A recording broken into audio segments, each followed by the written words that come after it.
IMF वफ्द का दौरा पाकिस्तान मुकम्मल, बजट मुज़ाकरात जारी रखने पर इत्तफाक। IMF का अफरात ज़र की शरह 5 से 7% के मुकर्रर हदफ तक रहने का मुतालबा। पाकिस्तान 1.6% सरप्लस प्राइमरी बैलेंस का हदफ हासिल करे। आइंदा माली साल के बजट में टैक्स आमदन बढ़ाई जाए। IMF के दौरा पाकिस्तान मुकम्मल होने पर अलामिया जारी, सख्त मॉनेटरी पॉलिसी बरकरार रखी जाए। इक्तसादी पायदारी को बेहतर और तवानाई के शोबे में लागत कम की जाए।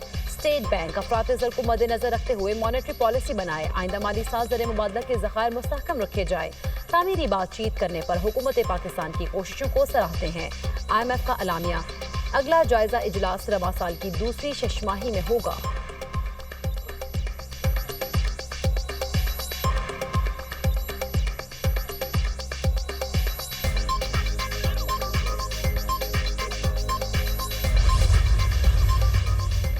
डिपोर्ट होने वाले अफराद के खिलाफ FIR का इंदराज किया जाए। पासपोर्ट भी मनसूख किए जाएंगे। नाम 5 साल के लिए पासपोर्ट कंट्रोल लिस्ट पर भी डाला जाएगा।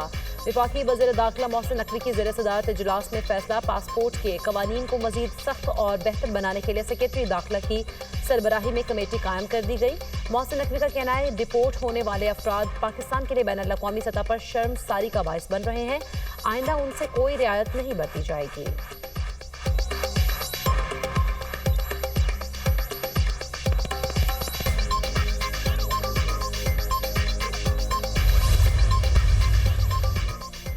ओकाड़ा में GT रोड बाईपास पर अफसोसनाक हादसा। ट्रेलर की मोटरसाइकिल को सवार ट्रक को टक्कर। बाप, 2 बेटे और बेटी समेत 4 अफराद जाँ बहक। मरने वालों में 43 साला नदीम, 10 साला आर्यान, 8 साला अयान, 6 साला आयजा फातिमा शामिल। वालिद मोटरसाइकिल पर बच्चों को स्कूल छोड़ने जा रहा था कि हादसा पेश आया। रेस्क्यू हुक्म।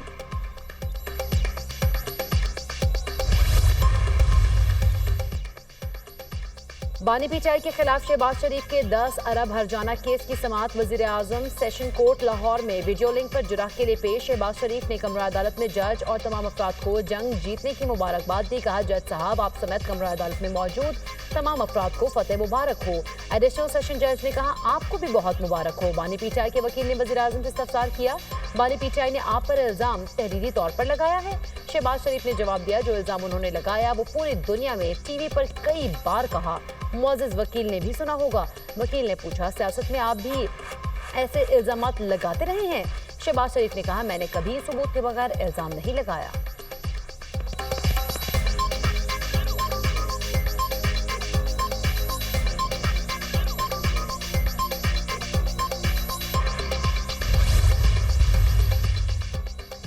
सलामती काउंसिल में पाकिस्तानी काउंसलर साहिबा सलीम ने भारत का असल चेहरा बेनकाब कर दिया। भारत को पहलगाम हमले पर पाकिस्तान की तहकीकात की पेशकश को कबूल करना चाहिए था। पाकिस्तान का पानी रोकने की कोशिश की गई। पानी जंग का हथियार नहीं है। पाकिस्तान की इंसदादी दहशतगर्दी की कोशिशें आलमी सतह पर तस्लीम शुदा है। दहशतगर्दी के खात्मे के लिए आलमी शराकतदारों के साथ ताउन जारी रखेंगे। भारत मुसलसल दहशतगर्द गिरोहों को माली और अमली मदद फराहम कर रहा है। खुजदार में स्कूल बस पर हमले में मासूम बच्चों की जानें गईं।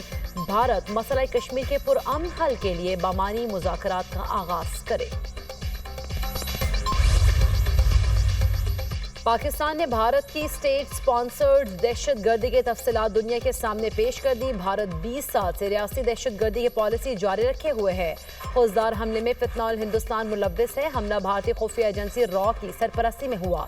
हमारा हमसाया बलूचिस्तान में बदअमनी फैलाना चाहता है। खित्ते में अमन को सबूताश कर रहा है। दहशतगर्दों को फंड्स फराहम करता है। गिरफ्तार दहशतगर्दों ने भारतीय पुष्तपनाही का एतराफ़ किया है। हम दुनिया को बता रहे हैं, भारत खित्ते में दहशतगर्दी का मरकज है। जब हम भारत को जवाब दे सकते हैं तो क्या उन दहशतगर्दों को नहीं संभाल सकते? DGISPR लेफ्टिनेंट जनरल अहमद शरीफ चौधरी की news briefing.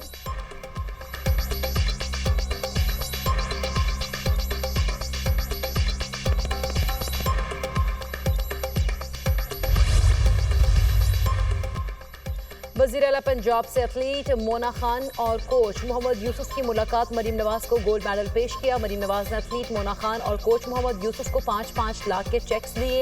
Athlete Mona Khan को 42.2 किलोमीटर तवील लंदन मैराथन मुकम्मल करने का एजाज़ हासिल है। वज़ीर आला पंजाब ने मोना खान की दरख्वास्त पर टी-शर्ट पर दस्तखत किए। मोना खान ने मरीम नवाज को सिंध की अजरक पहनाई और पेंसिल स्केच पेश किया। मरीम नवाज ने कहा, मोना खान ने साबित किया कि खवातीन खिलाड़ी किसी से कम नहीं है। पंजाब हुकूमत खवातीन खिलाड़ियों को आगे बढ़ने के मसावी मौके फराहम कर रही है।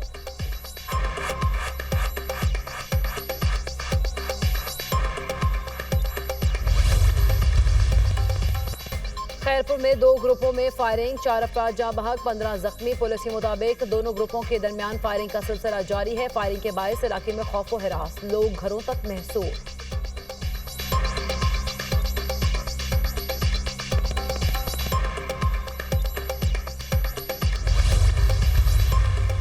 मुल्क भर में शदीद गर्मी के बाद रिलीफ देने के लिए बादलों की एंट्री। रावलपिंडी और इस्लामाबाद के मुख्तलिफ इलाकों में बूंदाबांदी, गर्मी को ब्रेक लग गई। हरीपुर और गिरदोनवाह में मूसलाधार बारिश और जालाबारी। पंजाब के मुख्तलिफ इलाकों और खैबर पख्तूनख्वा में भी बादल बरसने की नवीद। महकमा मौसमियात के मुताबिक जोक, मोसखेल, बारखान, खुजदार और गिरदोनवाह में मट्टी के तेज तूफान और गरज चमक के साथ बारिश का इम्कान। कराची में समंदरी हवाएं बहाल, शहर का मौसम बदस्तूर गर्म और मरतूब। बहरा अरब में हवा के कम दबाव के जेर असर कराची समेत सिंध के जनूबी अजला में हीट वेव मुतवक्के। कराची का पारा 40 डिग्री तक पहुंचने का इम्कान। प्राइवेट हज ऑपरेटर्स के लिए अब कोई कोटा नहीं आ रहा। प्राइवेट हज ऑपरेटर्स के तहत 50% का कोटा इस्तेमाल नहीं हो सका। निजी शोबे ने आज़मीन हज के लिए बरवक्त इक़दाम नहीं किए। डेडलाइन बढ़ाने के बावजूद प्राइवेट टूर ऑपरेटर्स ने सिर्फ 10,000 मजीद आज़मीन की रकम जमा कराई। प्राइवेट हज स्कीम के तहत 25,698 आज़मीन फरीज़ा हज अदा कर सकेंगे। चंद लोगों की कोताही की वजह से बहुत से पाकिस्तानी हज से महरूम रह गए। गफलत बरतने वालों के खिलाफ कार्रवाई होगी। वफाकी वजीर मजहबी उमूर सरदार मोहम्मद यूसुफ की न्यूज़ कॉन्फ्रेंस।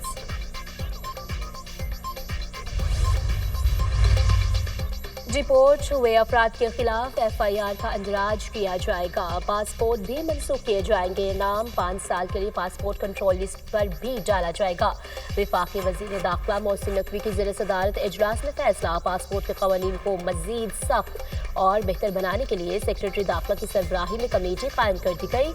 मोहसिन नकवी का कहना है कि डिपोर्ट होने वाले अफराद पाकिस्तान के लिए बैनुल-अक़वामी सतह पर शर्मसारी का बायस बन रहे हैं। आइंदा इनसे कोई रियायत नहीं बरती जाएगी।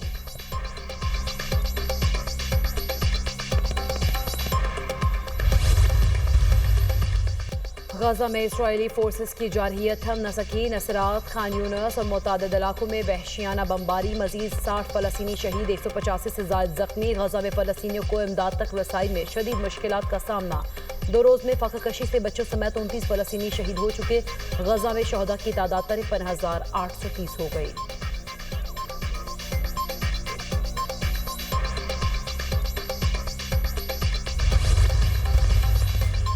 फलस्तीनियों पर मुजालिम दुनिया खामोश तमाशाई बनी हुई है। इमदाद की जो मिकदार गाजा में जाने दी गई वो आटे में नमक के बराबर है। फलस्तीनियों को भूखा और बुनियादी जरूरियात से महरूम किया जा रहा है। इमदाद का तेजी से दाखिला ना हुआ तो मजीद अमवात होंगी। इसराइली कार्रवाइयाँ तबाहकुन है। हलाकतें और तबाही नाकाबिले बर्दाश्त है। गाजा का 80% इलाका फलस्तीनियों के लिए नोगो जोन बन चुका है। सेक्रेटरी जनरल अक़वाम मुत्तहिदा एंटोनियो गुतेरेस की गाजा की सूरत हाल इसराइल पर तनकीद।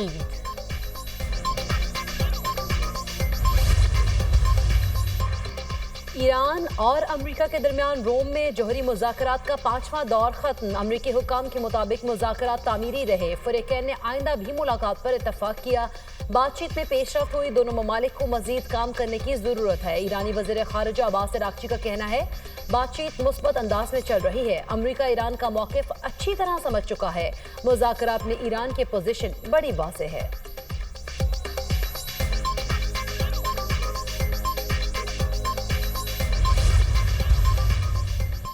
रूस का दिफाई पैदावार को बढ़ाने का इंदिया। सदर पुतिन का कहना है रूसी जंगी साजो सामान को आलमी मंडियों तक पहुंचाया जाएगा। रूसी वज़ीर ख़ारिजा का कहना है कि यूक्रेन से अमन मुआहदे के लिए अपनी शराइत सामने लाने को तैयार है। रूस यूक्रेन से तवील मुद्दती अमन मुआहदा चाहता है।